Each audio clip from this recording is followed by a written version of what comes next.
Nous venons de vous présenter les grands axes du projet que nous avons élaboré pour notre village et comme vous l'avez compris, il est ambitieux. Pour le mener à bien et faire entrer Velo dans une nouvelle ère tout en préservant la qualité de ses services publics, la bonne gestion des deniers publics sera l'une de nos principales priorités. Nous serons très attentifs à conserver les équilibres financiers.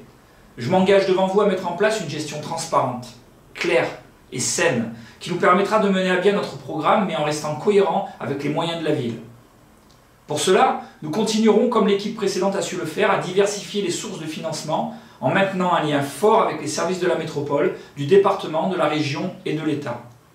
Nous aurons aussi un œil vigilant sur le niveau d'endettement de la ville et je veillerai à maintenir les taux d'imposition et les taxes dans les ratios actuels. En clair, à ne pas augmenter l'impôt communal sur toute la durée de mon mandat. J'aurai le bonheur et la chance pour mieux remplir cette mission de pouvoir compter sur les compétences et l'engagement total d'Albert Marel, un jeune patron d'entreprise dans le domaine de l'aéronautique et néanmoins un retraité, qui s'est d'ores et déjà plongé corps et âme dans les finances de notre commune afin d'être prêt à travailler main dans la main avec notre service des finances, un service dont je souligne au passage la qualité et l'engagement. Vous allez sûrement découvrir dans les semaines à venir les programmes proposés par les différents candidats à cette élection et à vrai dire, j'ai le sentiment que la plupart des thématiques qui sont chères à nos cœurs, et il faut bien le dire dans l'air du temps, seront à l'ordre du jour. Il vous faudra alors chercher ailleurs la réponse à cette question essentielle avant de faire votre choix le 15 mars prochain. Quel est le candidat et l'équipe qui saura le mieux et de la manière la plus crédible et sincère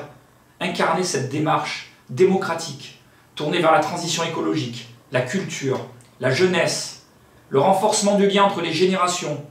le respect aussi des actions mises en place par nos prédécesseurs dans le domaine du social, du handicap, de la santé et pour nos anciens. Si vous avez bien suivi cette réunion, si vous avez ressenti ce que moi j'ai ressenti en écoutant et en regardant ces femmes et ces hommes qui se sont adressés à vous avec leurs mots, leur engagement, leur sincérité, si vous reconnaissez le travail collectif qui vient d'être réalisé pour vous et que vous ressentez cette addition d'énergie, d'ondes positives, si enfin vous faites tout simplement confiance à votre intuition, alors pour vous, vos enfants et pour Velo, j'en suis sûr, vous allez faire le bon choix. Merci.